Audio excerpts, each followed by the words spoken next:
नमस्कार मित्रांनो आणि स्वागत आहे तुमचं माझ्या चॅनलमध्ये ज्याचं नाव आहे नॉलेज हब.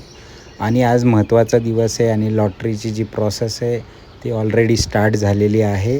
तर अनेक पालकं आपले मुलांचे ॲप्लिकेशन नंबर जे आहेत ते टाकून पाहत आहेत आणि त्यांना असं लिहून येतं की this application is not selected in any school.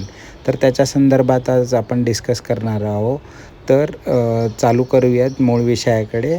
तर हा जो मेसेज येत आहे this application is not selected in any school, तर तुम्ही स्क्रीनवर बघू शकता. तुम्ही जेव्हा तुमचं ॲप्लिकेशन नंबर टाकल्यावर this application is not selected in any school असं येतं आहे. तर सध्या लॉटरीची प्रोसेस ही चालू आहे आणि ही लॉटरी लागल्यानंतर त्याला वेबसाईटवरती अपलोड करायला काही वेळ लागतो. तोपर्यंत तुम्हाला हा मेसेज असा शो होईल. एकदा का लॉटरीची प्रोसेस पूर्ण झाली त्याच्यानंतर तुम्हाला तुमचा नंबर टाकून पाहायचा आहे. त्याच्यामध्ये ॲडमिशन शेड्यूलमध्ये पण ते अपडेट होईल आणि सगळीकडे ते अपडेट होईल, पण त्याला थोडासा वेळ लागेल. त्यामुळे आत्ता तरी तुम्ही टाकलं तर हाच मेसेज येणार आहे.